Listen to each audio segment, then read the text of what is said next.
En esta lección vamos a recordar en qué consiste la recursión.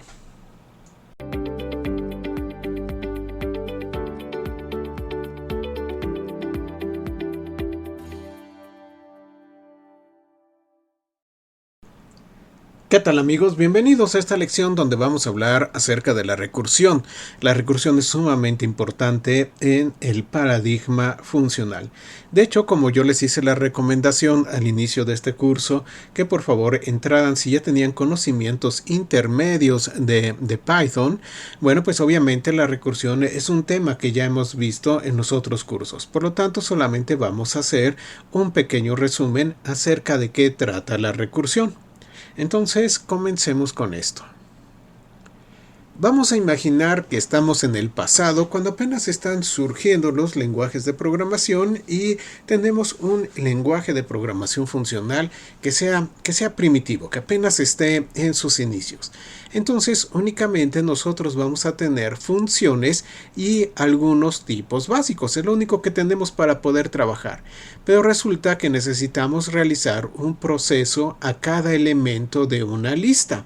Pero recuerden que estamos en el pasado y apenas este lenguaje se está creando, entonces no tenemos ciclos. Pero hay cosas que necesitamos realizar que dependen de este concepto del ciclo, pero no los tenemos, todavía no existen. Entonces, ¿cómo lo vamos a hacer? Bueno, pues lo vamos a hacer gracias a la recursión. La recursión ya la conocen de las lecciones de otros cursos que hemos tenido acerca de Python. ¿Pero en qué consiste la recursión? Bueno, vamos a tener una función y esa función va a hacer una invocación a otra ejecución de la misma función, donde estamos pasando un subconjunto del problema para que se pueda resolver. Entonces, como tal, no es que la función se invoque a sí misma, sino que invoca otra ejecución de la misma función, donde lleva a cabo sus propios procesos, existen sus propias variables. Y esto va a continuar hasta que nosotros lleguemos a lo que conocemos como un caso base. El caso base es aquel en el cual podemos resolver directamente el problema sin necesidad de llevar a cabo otra recursión. Y en cada una de estas etapas de recursión, nosotros estamos tratando de resolver una versión más pequeña del mismo problema. Y luego, cuando va regresando todas estas invocaciones, obtenemos el resultado final. Sé que esto es una versión súper simplificada de lo que he explicado en otros cursos, pero bueno, podemos trabajar a partir de esto. Simplemente es un repaso de qué trata la recursión. Entonces vamos a tener aquí una función que es sumatoria. Y supongamos que lo que deseamos es encontrar la sumatoria de los valores que se encuentran adentro de una lista. Pero recuerden que no estamos utilizando ciclos. En este paso en particular no estamos utilizando ciclos porque todavía no existen. Estamos en este lenguaje imaginario del pasado. Entonces vamos a pasar la lista. Lo primero que hacemos es identificar nuestro caso base. ¿Cuál sería nuestro caso base? Pues cuando ya tenemos una lista vacía. ¿Por qué? Porque la sumatoria de una lista vacía obviamente va a ser 0. Entonces podemos obtener directamente ese valor sin necesidad de llevar a cabo una invocación nuevamente a la función. Entonces aquí tenemos nuestro caso base en el cual estamos verificando si la lista ya está vacía, regresamos 0. Ahora supongamos que no estamos en el caso base, entonces tenemos que llevar a cabo la recursión. ¿Cómo lo vamos a hacer? Bueno, pues vamos a tomar el elemento que se encuentre en el índice 0 y le vamos a sumar aquello que nos regrese la invocación a sumatoria pasando la lista, pero del primer índice hasta adelante. Y esta es la forma como va a estar trabajando. Entonces, cuando nosotros hacemos la invocación, vamos a poner el print de sumatoria pasando esta lista 1, 2, 3, 4, 5. Vamos a ejecutarlo nuevamente. ¿Qué es lo que estamos obteniendo? Pues estamos obteniendo el 15, que es el resultado. ¿Cómo está trabajando esto? Pues estamos pasando en primer lugar toda la lista. La lista no está vacía, no regresamos 0 y entonces vamos a llevar a cabo la recursión. Entonces vamos a tener 1 más la suma de ¿quién? Más la suma de sumatoria pasando un caso más pequeño de nuestro problema, que es decir, la lista de 1 en adelante, del índice 1 en adelante. Es decir, estaríamos invocando ahora sumatoria, pero en lugar de pasar toda la lista, pasamos la lista 2, 3, 4, 5.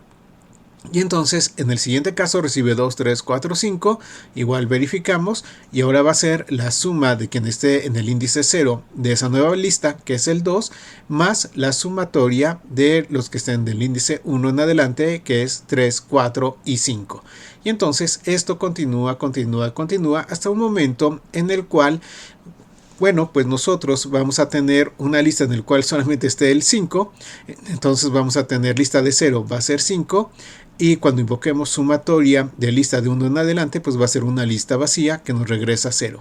Entonces vamos a tener 0 más 5, pues va a ser 5. Y retorna al siguiente de la invocación, que vamos a tener aquí un 4 más el 5 que tenemos acá. Entonces el 4 más el 5 es el 9 y regresa a la invocación para este caso, en el cual aquí tenemos un 3 más el 9 que es 12.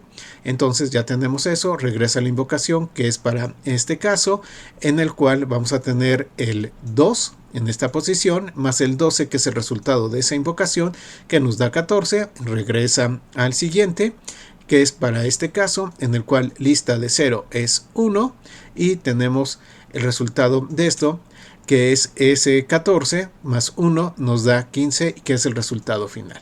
Entonces así estamos llevando a cabo la recursión. La recursión es uno de esos mecanismos que surgen inicialmente para poder resolver estos problemas en los cuales nosotros tenemos que llevar a cabo un proceso a lo largo de varios elementos, pero todavía no existían los ciclos.